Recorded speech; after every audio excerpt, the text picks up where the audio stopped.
শীতের এই সময়ে কুয়াশার চাদরে ঢাকা সবুজ পাহাড় আর প্রকৃতির অপার সৌন্দর্য দেখতে পর্যটকরা ভিড় করছে বান্দরবানে। বান্দরবানের চিম্বুক পাহাড়ের গোল্ডেন টেম্পল এলাকা থেকে পর্যটনের সর্বশেষ খবর জানাচ্ছেন বান্দরবান প্রতিনিধি মিনারুল হক। আমি যেই জায়গাটিতে দাঁড়িয়ে রয়েছি এটি এখন চিম্বুক পাহাড়ের নীলাচলের, এটিও এখন সমুদ্রপৃষ্ঠ থেকে প্রায় ১৬০০ ফুট উচ্চতায়। এই ঠিক শীতের এই সময়টিতে মূলত পাহাড়ের এই প্রাকৃতিক সৌন্দর্য দেখতে দেশের বিভিন্ন জায়গা থেকে পরিবার পরিজন নিয়ে বান্দরবানে ঘুরতে আসেন পর্যটকরা। এখন ঠিক এই সময়ে বান্দরবানের বিশেষ করে নীলাচল, নীলগিরি থেকে শুরু করে সবচেয়ে বেশি পর্যটকরা ভিড় জমাচ্ছেন এখন বগালেক এবং কেওকারাডং এই জায়গাটিতে, এবং সেই সাথে থানসির যে তিন্দু রেমাক্রি রয়েছে সেখানেও এখন নদীপথে পর্যটকরা তারা পরিবার পরিজন নিয়ে ঘুরতে যাচ্ছেন।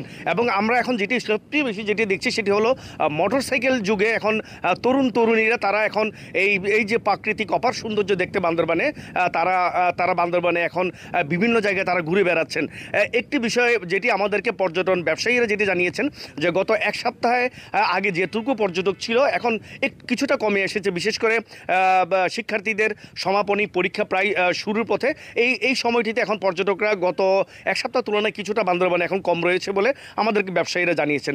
তবে ব্যবসায়ীরা আবার এটি জানিয়েছেন যে বিভিন্ন জায়গায় পর্যটকরা বেড়াতে গিয়ে বিশেষ করে বগালেক, কেওকারাডং তারা দুর্ঘটনার শিকার হচ্ছেন মোটরসাইকেলে যারা যাচ্ছেন।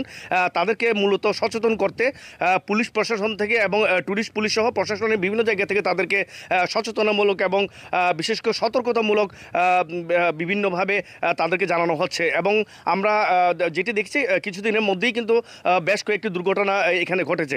তবে প্রশাসন থেকে আমাদেরকে যেটি জানানো হয়েছে, জেলা প্রশাসক যেটি আমাদেরকে বলেছেন এবং ট্যুরিস্ট পুলিশ যেটি বলেছেন সেটি হলো পর্যটকরা যাতে বান্দরবানে এসে এই সময়টিতে কোনো সমস্যায় না পড়ে সেদিকে প্রশাসনের পক্ষ থেকে সার্বিক নজরদারি করা হচ্ছে।